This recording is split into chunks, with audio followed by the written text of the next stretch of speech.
1964, the Righteous Brothers, You've Lost That Lovin Feelin. Apparently, this became their signature hit, the most played song in American radio history by the time of the end of the 20th century. I thought their signature hit would have been a different song by them. I'll keep you guessing as to which that is. Aside from that other song, I have not really had exposure to the Righteous Brothers. And as such, I'm only just learning now that they were not, in fact, biological brothers. Anyway, it's always exciting hearing these super famous songs that have somehow evaded you for your whole life. So without further ado, let's get straight into it.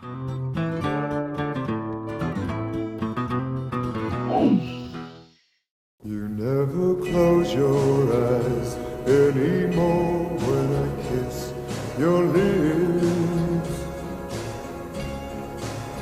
And there's no tenderness like grief in your fingertips. You're trying hard not to show it, but baby, I know it. You lost that lovin' feelin'. Oh, that lovin' feelin'. You lost that lovin' feelin'. Now it's gone, gone, gone. Oh.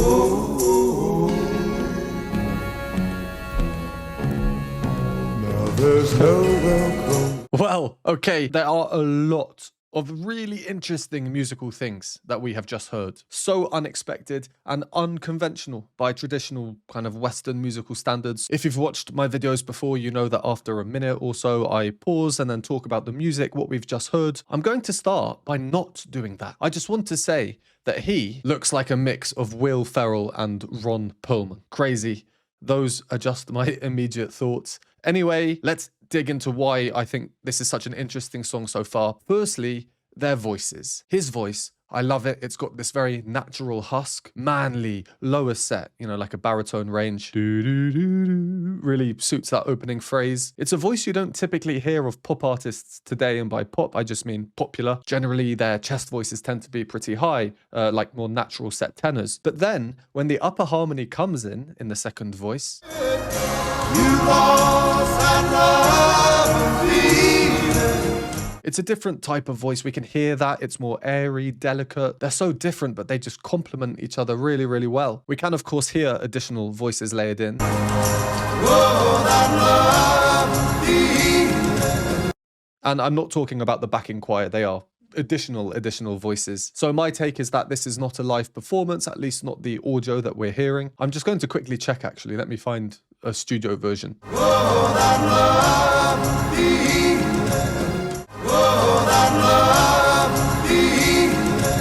Oh, that lovin' feelin'. Yeah, it's the same. So before you argue with me in the comments, what we're hearing in this video, it's the official studio audio. It's nice though to still have like a live accompanying video. It also raises the question, where is the backing instrumentation? Are they live or are they just not there? Same with the backing vocals I mentioned. It's a nice choice of instrumentation though. There's a heavy use of violins in the chorus. I think it gives it a more kind of swooning feel, a certain level of formality if you typically associate violins with a symphonic sound or orchestral sound. Right, let's go back to the opening because I found it very unexpected for several reasons. One, being the aesthetic here, just these silhouettes, an element of mystery, you know, a classic look, very, very cool. Now, I love an unexpected opening because it kind of just throws you off immediately. It makes you think, oh, wow, what do we have in store for us here with this song? Immediately, the interest levels are just up here. So, the opening.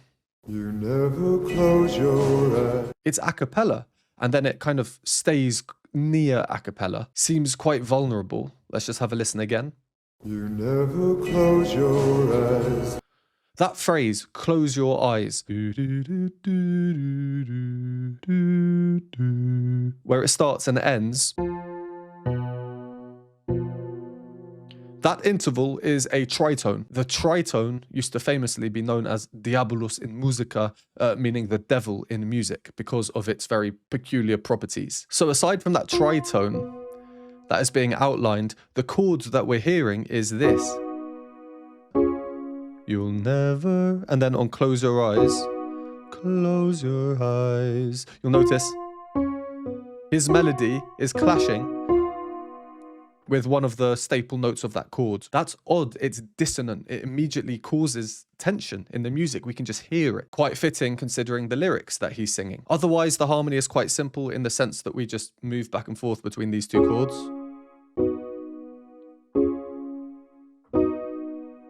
But even those two chords have an almost unexpected relationship. You could call it a tertiary relationship. Primary, secondary, and then tertiary, because they don't really have a strong connection. I won't bore you with the theory, but basically the key of the song is that first chord. The other chords you'd move to would typically be in that scale, but the second chord is not in the scale. But it's this one. Let's carry on from where we paused after that really cool bass descent.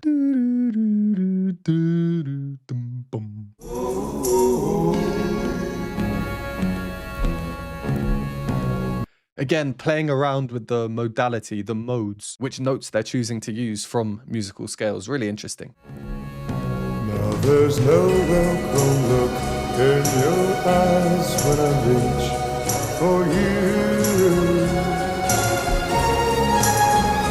Girl, you're starting to criticize little things I do.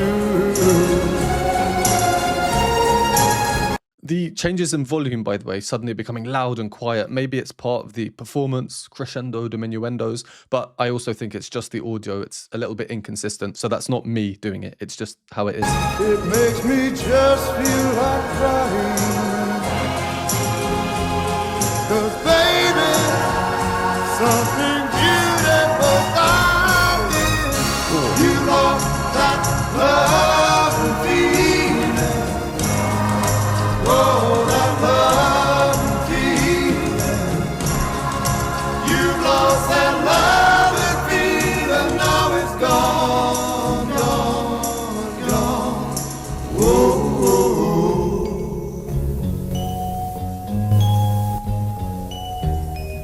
Baby, baby, I'd get down on my knees for you.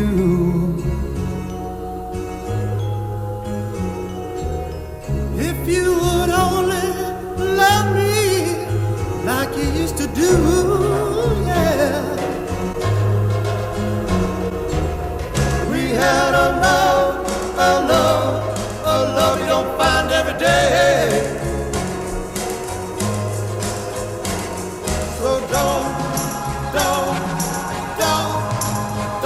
let it slip away. Where did all these people come from? Well, that's the backing choir answered for, I guess. Sorry, before I forget, there are a couple of moments that I just have to point out. You would only love me like you used to do, yeah. Now that is a style and a voice I would recognize anywhere. Almost identical phrasing, actually, to a portion of another song of theirs. Crazy. And also the underlying harmony, actually. Like you used to do, yeah. I'll go to an earlier bit where it's a bit more clear to hear, particularly noticeable because of the bass line, so listen out for that.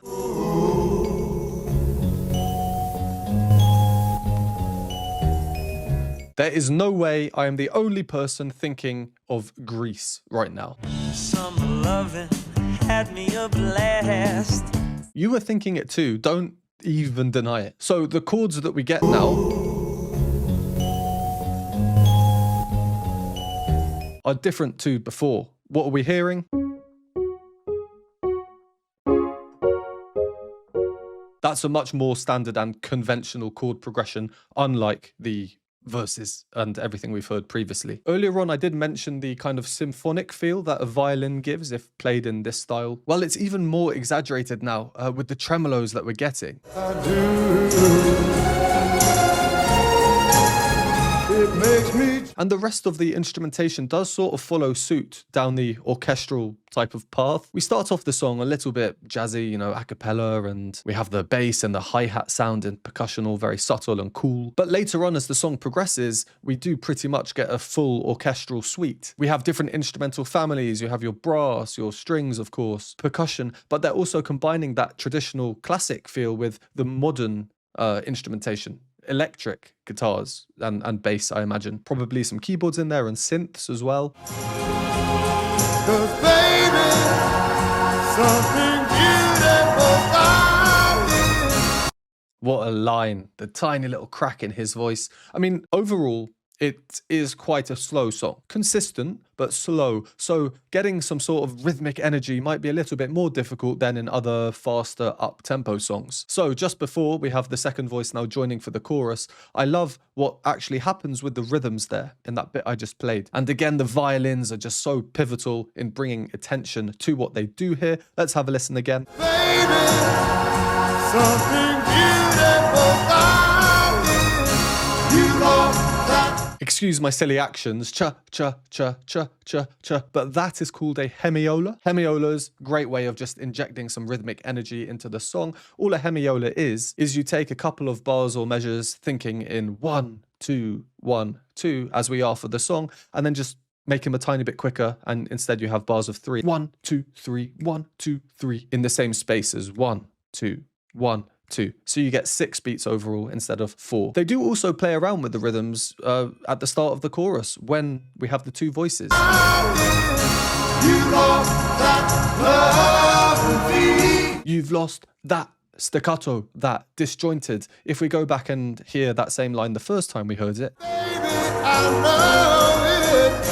You lost that lovin' feelin. No breaks in between the sound anywhere, no breaths, very legato, smooth. So there's a very clear difference, and it's all down to the rhythms. Also, rhythms can be used in a broader sense. What do I mean by that? Well, let's combine them with harmony. I pointed out earlier that in the verses there are just 2 chords. And we spend a fair bit of time on each chord before changing. When we get to the chorus, there are more chords that change quicker. So the harmonic rhythm is now sped up. This variability in these harmonic rhythms, I think, is a really great way to increase the drama or like dramatic tension. So many composers love to do this sort of thing. Wagner, Verdi, for example. So even though it's not obvious rhythms like the beat or changing how you're singing, the underpinning harmony, and I think harmony is so important, the rhythms of them, how often we get different chords and stuff can change to increase the drama or tension or both. Let's carry on. If you enjoy these videos, please consider supporting me. You can buy me a coffee or hot chocolate, join our Patreon for loads of additional content that's not available on YouTube, or become a YouTube member for these groovy emojis and membership badges. All options are linked below, and a special thanks to everyone on the screen. Back to the video. From where we paused as well, the violins, again, now they're doing like an inverted pedal. Normally a pedal would be a sustained note at the bottom, but they're at the top, just playing. Never moving, just... Don't let it slip away. Baby, I make you feel. I need your love. I need your love. Yeah, bring it on down. Bring it on down. Bring back that love and feeling. Oh, that love and feeling.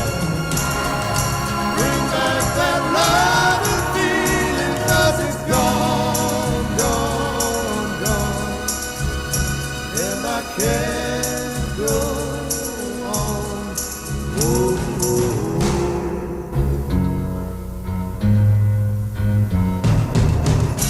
bring back that love and feeling.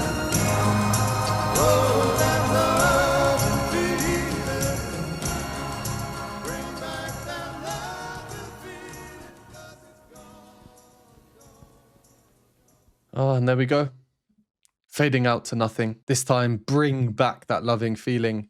not you've lost it. There's hope in that, isn't there? And what better way to be hopeful than singing like this? Blimey, that's high. Wow. I love how he does it though, even before.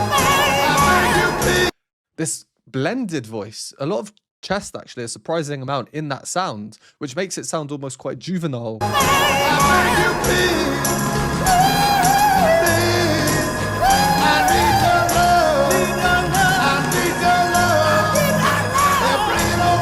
And there as well, so cool. A tiny bit of grit in the upper voice as well, obviously in the lower voice, a lot of grit. Kind of doing a full circle in my video, going back to the beginning when I was just talking about how nicely their two voices complement each other, even though they are so different. There are similarities between them as well. I always feel like an idiot saying they're different but similar.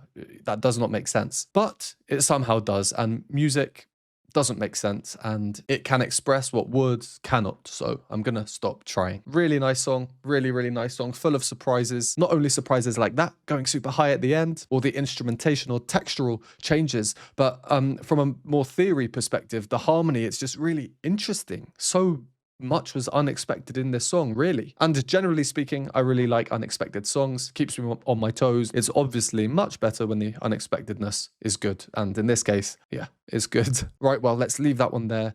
Thank you, if you made it this far, for watching. Would really appreciate a like. The more likes I get, the more I know you want to see more Righteous Brothers on the channel. And if so, comment down below which song you want me to do by them. Comments help, so if you don't want to write any words, we'll go for an emoji. Today's emoji will be the microphone. Just classic, because look at them, classic. Thank you once again, and I'll see you in the next one.